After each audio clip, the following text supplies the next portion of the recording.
രാധേശ്യാം. എല്ലാവർക്കും നമസ്കാരം.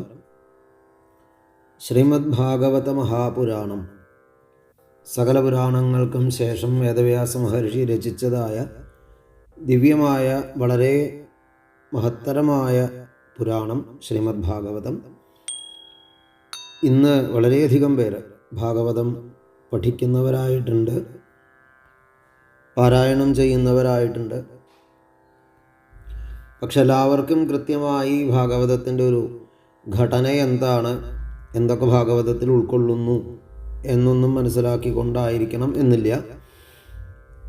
എന്നാൽ അതൊക്കെ അറിഞ്ഞുകൊണ്ട് ഭാഗവതം പഠിക്കുകയോ പാരായണം ചെയ്യുകയോ ഉപാസന ചെയ്യുകയോ ചെയ്യുമ്പോൾ അതിൻ്റെ ഫലവും കൂടുതലാണ്, സുഖവും കൂടുതലാണ്.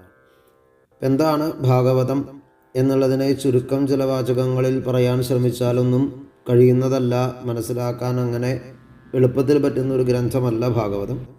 എങ്കിലും ചുരുക്കം ചില അറിവുകളെങ്കിലും നേടിക്കൊണ്ടാണ് ഭാഗവത പാരായണമെങ്കിൽ അത് കൂടുതൽ ആസ്വാദ്യകരമാവും. ആദ്യം പറഞ്ഞതുപോലെ വേദവ്യാസ മഹർഷിയാണ് ശ്രീമദ് ഭാഗവതം രചിച്ചത്. ദ്വാപരയുഗത്തിൻ്റെ അവസാനത്തിലാണ് ഭാഗവത രചന ഉണ്ടായത്. ഈ ഭാഗവതം നമ്മൾ കേൾക്കുന്നത് ശ്രീശുക ബ്രഹ്മർഷി പരീക്ഷിത് മഹാരാജാവിന് പറഞ്ഞു കൊടുത്തു എന്ന രീതിയിലാണ്. എന്നാൽ ഭാഗവതത്തിന് അതിൻ്റേതായിട്ടുള്ളൊരു പരമ്പരയുണ്ട്. ഭഗവാനിൽ നിന്ന് തന്നെ ഉണ്ടായതാണ് ഭാഗവതം. ഭഗവാൻ 4 ശ്ലോകങ്ങളിലായി ബ്രഹ്മാവിന് ഭാഗവതത്തെ ഉപദേശിച്ചു എന്ന് ഭാഗവതത്തിൻ്റെ തന്നെ 2-ാമത്തെ സ്കന്ധത്തിലെ 9-ാമത്തെ അധ്യായത്തിൽ ചതുശ്ലോകി ഭാഗവതം എന്ന രീതിയിൽ നമ്മൾ കേൾക്കും. അതിനു മുൻപായി തന്നെ ബ്രഹ്മാവ് ഈ ഭാഗവതത്തിനെ എനിക്ക് ഭഗവാൻ തന്നതാണ് എന്ന് പറഞ്ഞുകൊണ്ട് നാരദ മഹർഷിക്കായിട്ട് ഉപദേശിക്കുന്നത് ബ്രഹ്മനാരദ സംവാദം എന്ന രീതിയിൽ 2-ാമത്തെ സ്കന്ധത്തിൽ തന്നെ 5, 6, 7 അധ്യായങ്ങളിലായിട്ട് നമ്മൾ കേൾക്കും. അപ്പോൾ ഭഗവാനിൽ നിന്ന് ബ്രഹ്മാവിലേക്ക്, ബ്രഹ്മാവിൽ നിന്ന് നാരദനിലേക്ക്, നാരദ മഹർഷി തനിക്ക് കിട്ടിയ ഭാഗവതത്തിനെ തൻ്റെ പൂർവ്വജന്മകഥയെ കൂട്ടിച്ചേർത്തുകൊണ്ട് വേദവ്യാസ മഹർഷിക്കായി പറഞ്ഞു കേൾപ്പിച്ചു എന്ന് ഭാഗവതത്തിൻ്റെ ആരംഭത്തിൽ 1-ാമത്തെ സ്കന്ധത്തിൽ തന്നെ നമ്മൾക്ക് വ്യാസനാരദ സംവാദം എന്ന രീതിയിൽ കേൾക്കാൻ സാധിക്കും. അങ്ങനെ നാരദനിൽ നിന്ന് വേദവ്യാസനിലേക്ക്, പിന്നീട് വേദവ്യാസ മഹർഷി തൻ്റെ സമാധിയിൽ ഭഗവാന്റെ ലീലകളെ അറിഞ്ഞുകൊണ്ട് ഭാഗവതത്തെ രചിക്കുന്നു. അതിനെ ശ്രീശുക ബ്രഹ്മർഷി എന്ന തൻ്റെ പുത്രനായിക്കൊണ്ട് പഠിപ്പിക്കുന്നു. ശ്രീശുക ബ്രഹ്മർഷി ഗംഗാതീരത്ത് വെച്ച് ഭാഗവതത്തിനെ പരീക്ഷിത് മഹാരാജാവിനായിക്കൊണ്ട് കേൾപ്പിക്കുന്നു. പരീക്ഷിത് മഹാരാജാവിൻ്റെ അടുത്തിരുന്ന് കേട്ടതായ അനവധി സജ്ജനങ്ങളുണ്ട്. അതിൽ പ്രധാനപ്പെട്ട ഒരു മഹാത്മാവ് ആണ് സൂതപൗരാണികൻ. പുരാണങ്ങളെ പറയുന്നതായ വംശത്തിലുള്ള സൂതൻ, ഉഗ്രശ്രവസ് എന്ന പേരിലുള്ളതായ സൂതൻ. അദ്ദേഹം അവിടെ നിന്ന് നൈമിഷാരണ്യം എന്ന തപോവനത്തിലേക്ക് എത്തിച്ചേരുന്നു. നൈമിഷാരണ്യത്തിലെത്തുന്ന സൂതനോടായി ശൗനകാദി മഹർഷിമാർ പല ചോദ്യങ്ങൾ ചോദിക്കുമ്പോൾ അതിന് മറുപടിയായിട്ട് അദ്ദേഹം ഈ ഭാഗവതത്തിനെ അവിടെ പറഞ്ഞു കേൾപ്പിക്കുന്നു. ഇങ്ങനെ ശൗനകാദികളിലൂടെയാണ് പിന്നീട് ഭാഗവതം പ്രചരിക്കുന്നത്. ഇപ്പോൾ ഭാഗവതത്തിൻ്റെ ഒരു പരമ്പര എന്ന് പറയുമ്പോൾ ആദിനാരായണമൂർത്തിയായ ഭഗവാനിൽ നിന്ന് ബ്രഹ്മാവിലേക്കും, ബ്രഹ്മാവിൽ നിന്ന് നാരദനിലേക്കും, നാരദ മഹർഷിയിൽ നിന്ന് വേദവ്യാസ മഹർഷിയിലേക്കും, വേദവ്യാസ മഹർഷിയിൽ നിന്ന് ശ്രീശുക ബ്രഹ്മർഷിയിലേക്കും, ശ്രീശുക ബ്രഹ്മർഷിയിൽ നിന്ന് പരീക്ഷിത് മഹാരാജാവിനും കൂടെ സൂതപൗരാണികനും, സൂതനിൽ നിന്ന് ശൗനകാദികൾക്കും, ശൗനകാദികളിലൂടെ ലോകമെമ്പാടും ഭാഗവതം പ്രചരിക്കുന്നു. അനവധി ശിഷ്യ പരമ്പരകളായിട്ട് ഇന്നും ഭാഗവതം പ്രചരിച്ചു കൊണ്ടേയിരിക്കുന്നു എന്ന് ഭാഗവതത്തിൻ്റെ ഒരു പരമ്പരയെ നമുക്ക് ആദ്യം അനുസ്മരിക്കാം. തുടർന്ന് ചിന്തിക്കുമ്പോൾ ഭാഗവതം എന്നതിനെ ഒരു വൃക്ഷമായിട്ട് കണക്കാക്കിയാൽ ഭാഗവതത്തിൽ 12 സ്കന്ധങ്ങളുണ്ട് എന്ന് നമ്മൾക്ക് കാണാം. ഈ സ്കന്ധങ്ങൾ എന്ന് പറയുന്നത് അതിൻ്റെ ചില്ലകളായിട്ട് കണക്കാക്കിയാൽ മതി. വലിയ കൊമ്പുകളായിട്ട് 12 സ്കന്ധങ്ങളെ കണക്കാക്കുന്നു. സ്കന്ധങ്ങളിലുള്ള ചെറിയ ചില്ലകളായി ഓരോരോ സ്കന്ധങ്ങളിലുമുള്ള അധ്യായങ്ങളെ കണക്കാക്കാം. ആ അധ്യായങ്ങളിലുള്ള ഇലകളായി, അല്ലെങ്കിൽ ചില്ലകളിലുള്ള ഇലകളായി അധ്യായങ്ങളിലുള്ള ശ്ലോകങ്ങളെ കണക്കാക്കാം. ചില ചില്ലകളിൽ പുഷ്പങ്ങൾ എന്ന പോലെ ചില അധ്യായങ്ങളിൽ ഭഗവാന്റെ അവതാരങ്ങൾ വരും. ചില ജില്ലകളിൽ ഫലങ്ങൾ എന്ന പോലെ ഭാഗവതം നമ്മൾക്ക് പറഞ്ഞു തരുന്നതായിട്ടുള്ള പാഠങ്ങളെ അതിൽ നിന്ന് കിട്ടും. ഇങ്ങനെ ഭാഗവതം എന്നത് വലിയൊരു വൃക്ഷം, സ്കന്ധങ്ങളാകുന്ന 12 കൊമ്പുകളും അതിൽ ചില്ലകളും ഇലകളും ഒക്കെ ആയിട്ട് അനവധി ശ്ലോകങ്ങളും ഭഗവാന്റെ അവതാരങ്ങളും ഫലശ്രുതികളും ഒക്കെ നമ്മൾക്ക് കേൾക്കാനിടയാവും. ഭാഗവതം എന്ന മഹാപുരാണത്തിൽ 12 സ്കന്ധങ്ങൾ. 12 സ്കന്ധങ്ങളിൽ ആദ്യത്തെ സ്കന്ധം കൊണ്ട് ഉത്തമ ശ്രോതാവായ പരീക്ഷിത് മഹാരാജാവിനെ അവതരിപ്പിക്കുന്നു. ശ്രോതാവിനാണ് ഭാഗവതത്തിൽ പ്രാധാന്യം, കേൾക്കുന്നവർക്ക് തന്നെയാണ് പ്രാധാന്യം. അപ്പോൾ ഭാഗവതം എങ്ങനെ കേൾക്കണം എന്നതിനെ പരീക്ഷിത് മഹാരാജാവിനെ കാണിച്ചു തന്നുകൊണ്ട് പറഞ്ഞു തരുന്നു. ഭാഗവതം എങ്ങനെ പറയണം എന്നതിനെ ശ്രീശുക ബ്രഹ്മർഷി എന്ന ഗുരുനാഥനെ കാണിച്ചുകൊണ്ട് 2ാമത്തെ സ്കന്ധത്തിലൂടെ പറഞ്ഞു തരണം. ഇങ്ങനെ 2 സ്കന്ധങ്ങൾ കഴിഞ്ഞാൽ 3 മുതലുള്ള സ്കന്ധങ്ങളിൽ 10 ലക്ഷണങ്ങളെ പറയുന്നു. പൊതുവിൽ 5 ലക്ഷണങ്ങൾ ഉള്ള ഗ്രന്ഥത്തിനെ പുരാണമെന്നും 5-ലധികം ലക്ഷണങ്ങളുള്ള ഗ്രന്ഥങ്ങളെ മഹാപുരാണം എന്നുമാണ് അറിയപ്പെടുക. ശ്രീമദ് ഭാഗവതം എന്നുള്ളത് മഹാപുരാണമാണ്. തികച്ചും 10 ലക്ഷണങ്ങൾ ഭാഗവതത്തിലുണ്ട്. സർഗം, വിസർഗം, സ്ഥാനം, പോഷണം, ഊതികൾ, മന്വന്തരം, ഈശാനുകഥ, നിരോധം, മുക്തി, ആശ്രയം എന്നീ 10 ലക്ഷണങ്ങൾ അടങ്ങിയതാണ് ഭാഗവതം. 3ാമത്തെ സ്കന്ധം മുതൽ 12ാമത്തെ സ്കന്ധം വരെ ഓരോ സ്കന്ധങ്ങളിലൂടെ ഓരോരോ ലക്ഷണങ്ങളെ പറഞ്ഞു കേൾപ്പിക്കുന്നു. സർഗം എന്ന ലക്ഷണത്തെ 3ാമത്തെ സ്കന്ധത്തിൽ സൃഷ്ടികളെയൊക്കെ പറയുന്നു. വിസർഗം എന്ന ലക്ഷണത്തിലൂടെ സൃഷ്ടിയിലെ വൈശിഷ്ട്യങ്ങളെ പറയുന്നു. സ്ഥാനം എന്ന ലക്ഷണത്തിലൂടെ 5ാമത്തെ സ്കന്ധത്തിൽ ഭഗവാൻ എല്ലായിടത്തും നിറഞ്ഞു നിൽക്കുന്നു എന്നതിനെ ബോധിപ്പിക്കുന്നു. അതുപോലെ പോഷണം എന്ന ലക്ഷണത്തോടുകൂടി 6ാമത്തെ സ്കന്ധത്തിൽ ഭഗവാന്റെ കാരുണ്യത്തെ പറയുന്നു. 7ാമത്തെ സ്കന്ധത്തിൽ കർമ്മവാസനകളെ ഇല്ലാതാക്കുന്നതിനായിട്ടുള്ള ഊതികൾ എന്ന ലക്ഷണത്തെ പറഞ്ഞു കേൾപ്പിക്കുന്നു. 8ാമത്തെ സ്കന്ധത്തിൽ പല പല മനുക്കന്മാരുടെ കാലഘട്ടങ്ങളെ പറഞ്ഞുകൊണ്ട് അവരനുഷ്ഠിച്ച ധർമ്മങ്ങളെ പറഞ്ഞുകൊണ്ട് മന്വന്തരങ്ങളെ, സദ്ധർമ്മങ്ങളെ പറയുന്നു. 9ാമത്തെ സ്കന്ധത്തിൽ സൂര്യചന്ദ്രവംശത്തിലെ രാജാക്കന്മാരുടെ കഥകളിലൂടെ ഭക്തന്മാരുടെ കഥയെ പറയുന്ന ഈശാനുകഥ എന്നതിനെ കേൾക്കാം.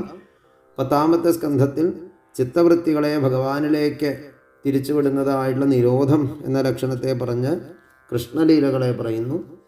11ാമത്തെ സ്കന്ധത്തിൽ മോക്ഷമാർഗങ്ങളെ പല പല ഗുരുനാഥന്മാരുടെ ശിഷ്യന്മാർക്കുള്ള ഉപദേശങ്ങൾ എന്ന രീതിയിൽ മുക്തി എന്ന ലക്ഷണത്തെ പറയുന്നു. 12ാമത്തെ സ്കന്ധത്തിൽ ഈ ഭഗവാന്റെ പാദങ്ങളെ തന്നെയാണ് ആശ്രയിക്കേണ്ടത് എന്ന ആശ്രയം എന്ന ലക്ഷണത്തെ ഊട്ടിയുറപ്പിച്ചുകൊണ്ടാണ് ഭാഗവതം സമർപ്പിക്കപ്പെടുന്നത്. സത്യം പരം ധീമഹി എന്ന് പരമമായ സത്യത്തെ ധ്യാനിച്ചുകൊണ്ട് ആരംഭിക്കുന്ന ഭാഗവതം സത്യം പരം ധീമഹി എന്ന് പരമമായ സത്യത്തെ തന്നെ ധ്യാനിക്കുന്നു എന്ന് പറഞ്ഞുകൊണ്ട് തന്നെയാണ് സമർപ്പിക്കുക. ഇങ്ങനെയുള്ള ശ്രീമദ് ഭാഗവതത്തിൻ്റെ മഹത്വം എന്നത് കൂടുതൽ ഭാഗവതത്തിനെ അറിയുമ്പോൾ തന്നെയാണ് നമ്മൾക്ക് മനസ്സിലാവുക. ഭാഗവതം ആരംഭിക്കുന്നിടത്ത് തന്നെ ഒരൊറ്റ ശ്ലോകത്തിൽ പരബ്രഹ്മത്തെ പറഞ്ഞുകൊണ്ട്, 2ാമത്തെ ശ്ലോകത്തിൽ ഭാഗവതത്തിൻ്റെ വൈഭവത്തെ പറഞ്ഞുകൊണ്ട്, 3ാമത്തെ സ്കന്ധത്തിൽ ഭാഗവതത്തിൻ്റെ വൈഭവത്തിൻ്റെ കാരണത്തെയും അതിന് മുമ്പിലേക്ക് എത്തിച്ചേരുന്നവരെ സംബോധന ചെയ്തുകൊണ്ടും ആണ് ഭാഗവതം ആരംഭിക്കുക. തുടർന്ന് ആണ് സൂതശൗനക സംവാദം എന്നത് ആരംഭിക്കുന്നത്. നേരത്തെ പറഞ്ഞതായ പരമ്പര, ഭഗവാനിൽ നിന്ന് ആരംഭിക്കുന്ന പരമ്പര എന്ന രീതിയിൽ പറഞ്ഞുവെങ്കിൽ ഇവിടെ നിന്ന് നേരെ തിരിച്ചാണ്. സൂതപൗരാണികൻ ശൗനകാദികളുടെ അടുത്തെത്തുന്നതായിട്ടും ശൗനകാദികൾ ചോദ്യം ചോദിക്കുന്നതായിട്ടും സൂതപൗരാണികൻ അവർക്ക് മറുപടി പറഞ്ഞു കൊടുക്കുന്നതായിട്ടും ഭാഗവതത്തിൻ്റെ ആരംഭത്തിൽ കാണാം. അപ്പോൾ അവരുടെ ചോദ്യങ്ങൾ വരികയാണ്, എങ്ങനെ ഭാഗവതമുണ്ടായി? അപ്പോൾ അതിന് മറുപടിയായി വ്യാസനാരദ സംവാദത്തെ പറഞ്ഞു. തുടർന്ന് ഉത്തമ ശ്രോതാവായ പരീക്ഷിത്തിന് ശ്രീശുകൻ ഭാഗവതം പറഞ്ഞു കൊടുത്തു എന്ന് പറഞ്ഞിടത്ത് അതെങ്ങനെ ആ ശുഖപരീക്ഷിത് സംവാദം സംഭവിച്ചു എന്ന ശൗനകാദികളുടെ ചോദ്യത്തിന് മറുപടിയായി പരീക്ഷിത്തിനെ അവതരിപ്പിക്കാൻ പാണ്ഡവരുടെയൊക്കെ കഥ പറഞ്ഞ് പരീക്ഷിത്തിനെ പറയുന്നു. പിന്നീട് ശ്രീശുകൻ്റെ മഹത്വത്തെ പറഞ്ഞ് 2ാമത്തെ സ്കന്ധം, 3ാമത്തെ സ്കന്ധത്തിലെ സർഗലീലകൾ പറഞ്ഞു തുടങ്ങി. അങ്ങനെ സൂതപൗരാണികൻ ശൗനകാദികൾക്ക് കഥ പറഞ്ഞു വരുന്നത് പരീക്ഷിത്തിൻ്റെ മുമ്പിൽ ശ്രീശുകൻ കഥ പറഞ്ഞു തുടങ്ങിയ 2ാമത്തെ സ്കന്ധം മുതൽ ശുഖപരീക്ഷിത് സംവാദമായിട്ട് കഥകളൊക്കെ മാറുന്നത് കാണാം. പരീക്ഷിത്തിൻ്റെ ചോദ്യങ്ങൾ ചിലത് വരുന്നതിന് ശ്രീശുക ബ്രഹ്മർഷി മറുപടി പറഞ്ഞു വരുന്നിടത്ത് വിതുരമഹാശയന് മൈത്രേയ മഹർഷി ഭാഗവതം ഉപദേശിച്ചു എന്ന ഒരു രംഗം വന്ന് 3ാമത്തെ സ്കന്ധത്തിലെ 5ാമത്തെ അധ്യായം മുതൽ അവിടുന്ന് അങ്ങോട്ട് 4ാമത്തെ സ്കന്ധം തീരുന്നത് വരെ വിതുര മൈത്രേയ സംവാദ രൂപത്തിലുള്ള ഭാഗവതം നമ്മൾ കേൾക്കും. വീണ്ടും പരീക്ഷിത്ത് മഹാരാജാവിന് ശ്രീ ശുഖബ്രഹ്മർഷി നേരിട്ട് കഥകളെ പറയുന്നു. അങ്ങനെ 5-ാമത്തെ സ്കന്ധം 6-ാമത്തെ സ്കന്ധം കഴിഞ്ഞ് 7-ാമത്തെ സ്കന്ധത്തിലെത്തുമ്പോൾ അവിടെയുള്ള പരീക്ഷത്തിൻ്റെ ചോദ്യത്തിന് മറുപടിയായി പണ്ട് നാരദ മഹർഷി യുധിഷ്ഠിര മഹാരാജാവിന് പറഞ്ഞു കൊടുത്തതായ കാര്യങ്ങളെ പറയുന്ന രീതിയിലാണ് നമ്മൾ 7-ാമത്തെ സ്കന്ധത്തിലെ കഥകൾ മുഴുവൻ യുധിഷ്ഠിര നാരദ സംവാദ രൂപത്തിലാണ് കേൾക്കുക. 8-ാമത്തെ സ്കന്ധം മുതൽ വീണ്ടും ശ്രീശുകൻ പരീക്ഷിത്ത് മഹാരാജാവിന് നേരിട്ട് മറുപടി പറയുന്നു. അങ്ങനെ 8, 9, 10 സ്കന്ധങ്ങൾ കഴിഞ്ഞ് 11-ാമത്തെ സ്കന്ധത്തിലേക്ക് എത്തുമ്പോൾ പല ഗുരുശിഷ്യ സംവാദങ്ങളെ നമ്മളവിടെ കേൾക്കും. നിമി മഹാരാജാവിന് നവയോഗികൾ പറഞ്ഞു കൊടുക്കുന്നതായ ഭാഗവതം നിമി നവയോഗി സംവാദം, യദുകുമാരന് ദത്താത്രേയ യോഗീശ്വരൻ പറഞ്ഞു കൊടുക്കുന്ന ഗുരുനാഥന്മാരെ കുറിച്ച് പറയുന്ന യദു ദത്താത്രേയ സംവാദം, തുടർന്ന് ഭഗവാൻ തന്നെ തൻ്റെ ഭക്തനും സുഹൃത്തുമൊക്കെയായ ഉദ്ധവന് പറഞ്ഞു കൊടുക്കുന്ന കാര്യങ്ങൾ ഭഗവത് ഉദ്ധവ സംവാദം എന്ന രീതിയിൽ ഏകാദശ സ്കന്ധത്തിൻ്റെ 29-ാമത്തെ അധ്യായം വരെയുള്ള ഭാഗങ്ങൾ കേൾക്കാം. വീണ്ടും ശ്രീശുകൻ പരീക്ഷത്തിന് മറുപടി പറഞ്ഞു തുടങ്ങി. 5-ാമത്തെ ദ്വാദശ സ്കന്ധത്തിലെ 5-ാമത്തെ അധ്യായത്തിൽ പരീക്ഷത്തിന് ബ്രഹ്മോപദേശം, 6-ാമത്തെ അധ്യായത്തിൻ്റെ ആരംഭത്തിൽ അദ്ദേഹത്തിൻ്റെ സദ്ഗതിയും ശ്രീശുഖ ബ്രഹ്മർഷിയുടെ യാത്രയ്ക്കും ശേഷം സൂതൻ ശൗനകാദികൾക്ക് പറയുന്ന രീതിയിൽ കഥ തുടരുന്നു. ആ കഥകളിലാണ് പിന്നീട് മാർക്കണ്ഡേയ ചരിതമൊക്കെ പറഞ്ഞ് ഭാഗവതത്തിൻ്റെ സമർപ്പണത്തിലേക്ക് വന്നെത്തുക. അങ്ങനെ അനവധി സംവാദങ്ങൾ കൂടിച്ചേരുന്നതാണ് ഭാഗവതം. ഇപ്പോൾ പല പല ആചാര്യന്മാരുടെ മുഖങ്ങളിൽ നിന്ന് ഭാഗവതം കേൾക്കുന്ന രീതിയിൽ അനവധി ശിഷ്യന്മാരെ പറഞ്ഞുകൊണ്ട് ഇങ്ങനെ മനോഹരമായൊരു ഘടനയാണ് ഭാഗവതത്തിനുള്ളത്. നമ്മൾക്ക് സങ്കല്പമാത്രത്തിൽ ഉള്ളതായ അല്ലെങ്കിൽ സങ്കല്പത്തിൽ മാത്രമുള്ളതായ എന്ന് വേണമെങ്കിൽ പറയാം അങ്ങനെയുള്ള ലോകങ്ങളെക്കുറിച്ച്, ദേവലോകങ്ങളും വൈകുണ്ഠലോകവും കൈലാസവും അടക്കമുള്ള ലോകങ്ങളെക്കുറിച്ചുള്ളതായ വർണ്ണനകളും ഈ പ്രകൃതിയുടെ ഒരു നിലനിൽപ്പെന്ന് എങ്ങനെ എന്നുള്ളതായ സാഖ്യയോഗാദികളും ആകാശത്തിൽ മനോഹരമായി കാണപ്പെടുന്നതായ ചന്ദ്രനെയും നക്ഷത്രങ്ങളെയും അടക്കമുള്ള ജ്യോതിർഗോളങ്ങളെക്കുറിച്ച്, ഭൂമിക്ക് താഴെ ഉണ്ട് എന്ന് മാത്രം അറിയാവുന്നതായ അതലവിതലാദി അധോലോകങ്ങളെക്കുറിച്ച് എന്ന് വേണ്ട ഭാഗവതത്തിൽ സ്പർശിക്കപ്പെടാത്തതായിട്ടുള്ള വിഷയം നമ്മൾക്ക് ഈ ലോകത്തിൽ കാണാൻ സാധ്യമല്ല.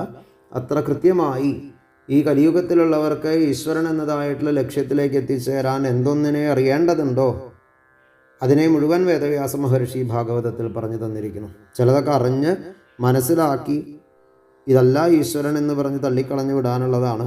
ചിലത് അറിഞ്ഞ് ഇത് തന്നെയാണ് ഈശ്വരൻ എന്ന ബോധ്യത്തിലേക്ക് നമ്മൾക്ക് എത്തിച്ചേരാനുള്ളതാണ്. അത്രയും മഹത്വമേറിയതായ ഭാഗവതത്തിൻ്റെ ആ മാധുര്യവും മഹത്വവും എല്ലാവർക്കും മനസ്സിലാവണം എന്നുള്ളത് കൊണ്ട് തന്നെയാണ് വേദവ്യാസ മഹർഷി ഭാഗവതത്തിൻ്റെ മഹത്വത്തെ മറ്റു പുരാണങ്ങളിൽ പോലും ശ്രീമദ് ഭാഗവത മാഹാത്മ്യം എന്ന രീതിയിൽ പത്മപുരാണത്തിലും സ്കന്ധപുരാണത്തിലും ഒക്കെ കൂട്ടിച്ചേർത്തത്. അത്രയധികം മാഹാത്മ്യമുള്ള ഭാഗവതത്തെ നമ്മൾക്കും തുടർന്ന് ആസ്വദിക്കാനും പാരായണം ചെയ്യാനും അനുഭവിക്കാനും അതിലൂടെ ഭക്തി വർദ്ധിപ്പിക്കാനും ജ്ഞാനവൈരാഗ്യങ്ങൾ വർദ്ധിപ്പിക്കാനുമൊക്കെ സാധിക്കട്ടെ എന്ന് പ്രാർത്ഥിക്കുന്നു. ഭാഗവത പാരായണമൊക്കെ കൃത്യമായ രീതിയിൽ ഒരു ഉപാസന എന്ന ക്രമത്തിൽ ചെയ്യുന്നതിനായിക്കൊണ്ട് അതിനു മുൻപേ ജപിക്കേണ്ടതായ എന്നും ഭാഗവത പാരായണം ചെയ്യുക എന്നുള്ളതാണ് ഒരു കാര്യം. ആ പാരായണം ചെയ്യുന്നതിന് മുൻപേ എന്നും ജപിക്കേണ്ടതായ ധ്യാന ശ്ലോകാദികളൊക്കെ ഉണ്ട്. ആ ധ്യാന ശ്ലോകങ്ങളൊക്കെ ചൊല്ലി ഒരു നിമിഷം ഒന്ന് ഭഗവാനിലേക്ക് മനസ്സുറപ്പിച്ച് എന്നിട്ട് ഭാഗവതത്തിലൂടെ ഓരോ അക്ഷരങ്ങളും ഭഗവാനാണ് എന്ന സങ്കല്പത്തിലൂടെ പാരായണം ചെയ്യുമ്പോഴാണ് അതിൻ്റെ പരിപൂർണതയിലേക്ക് നമ്മൾക്കെത്താൻ സാധിക്കുക. ആ ധ്യാന ശ്ലോകാദികളെക്കുറിച്ചൊക്കെ നമുക്ക് അടുത്ത ദിവസം കേൾക്കാം. സർവത്ര ഗോവിന്ദനാമ സങ്കീർത്തനം ഗോവിന്ദ ഗോവിന്ദ. രാധേശ്യാം.